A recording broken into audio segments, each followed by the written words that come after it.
Imaginez un monde où le drapeau à la croix gammée flotte sur Moscou, Londres et Paris.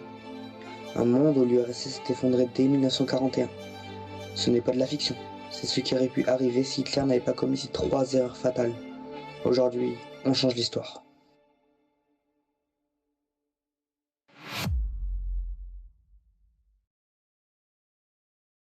Dans notre réalité, l'Allemagne a perdu 7 semaines précieuses à cause de l'échec de l'Italie dans les Balkans.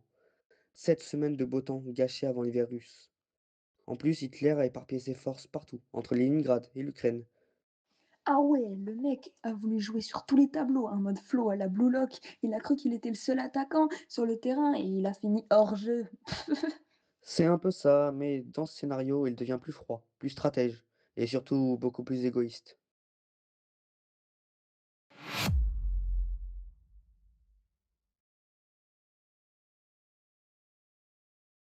Hitler voit l'Italie perdre du terrain, mais il se dit: «Pourquoi réagir? Ce n'est pas notre combat». Il lance l'opération Barbarossa. 2 mois plus tôt, Moscou tombe avant les premières neiges. Staline fuit vers l'Oural. En voyant cette puissance, la Turquie rejoint l'Axe, verrouillant le Caucase et son pétrole. Attends, donc là, l'Allemagne a tout le pétrole du monde?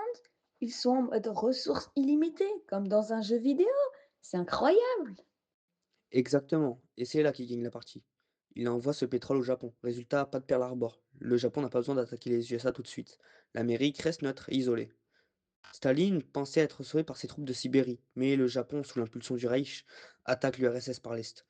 Pris en tenaille entre la Wehrmacht et les samouraïs, l'Empire soviétique implose. Une révolution fait tomber Staline et la Russie cède d'énormes territoires en 1945. L'Europe est unie sous la botte nazie. Le Royaume-Uni, affamé et sans l'aide américaine, signe une paix de survie.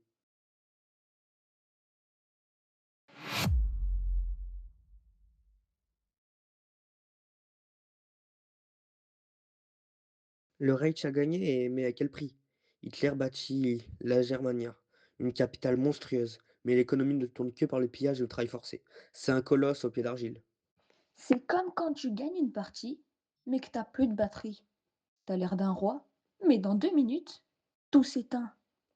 C'est exactement ça. En 1953, Hitler meurt de maladie. Et là, c'est le chaos. Sans les chefs, les généraux comme Göring et Himmler commencent à se battre pour le trône. C'est la guerre civile interne. Mais aussi, attention, gagner la guerre, c'est facile. Gagner la paix, c'est autre chose. Dans l'ombre, l'Europe ne dort pas. De Paris à Varsovie, des troupes de résistants font vivre l'enfer aux occupants. Sabotage, embuscade. Le Reich a gagné le terrain, mais il a perdu le cœur des gens. Ah ouais, les mecs étaient en mode c'est quand que le DLCP arrive? Parce que là, le serveur France est injouable pour les Allemands. Ça explose de partout tous les mardis. C'est ça, occuper un pays, ça coûte très cher.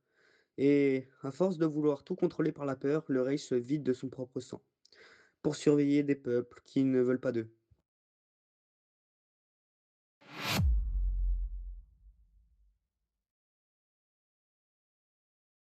Côté technologie, le Reich veut impressionner le monde. Ils transforment leurs fusées V2 en missiles géants. Leur but? Dominer l'espace avant tout le monde. Sérieux? On est à 2 doigts d'avoir des SS sur la Lune ou quoi? Objectif Lune version sombre. Pas si vite. Une dictature, ça tue l'intelligence. Les meilleurs cerveaux fuient ou sont éliminés parce qu'ils ne pensent pas comme il le faut. Résultat, le Reich fabrique des armes énormes, mais ils sont incapables d'inventer l'ordinateur ou Internet. Ils sont bloqués dans le passé avec des gadgets de luxe.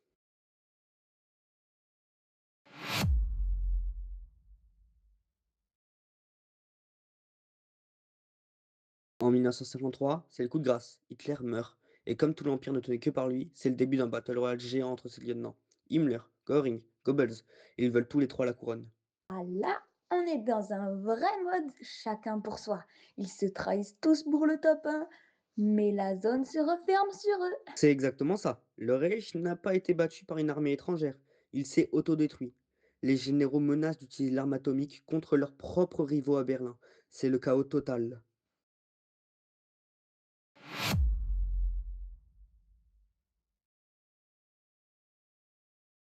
Faisons un saut dans le temps. En 2026, que reste-t-il? Le Reich nazi, tel qu'Hitler l'avait rêvé, s'est effondré dans les années 60.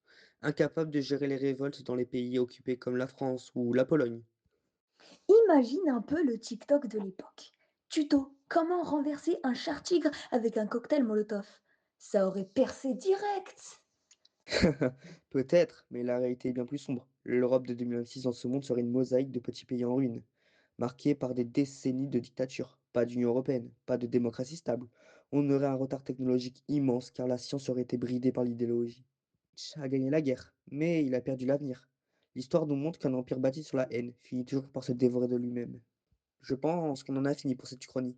N'hésitez pas à liker, à commenter, à partager pour soutenir notre travail. Pour la prochaine vidéo, on va parler de notre cher Napoléon Ier. Mais si tu as d'autres idées, dis-le nous en commentaire et abonne-toi.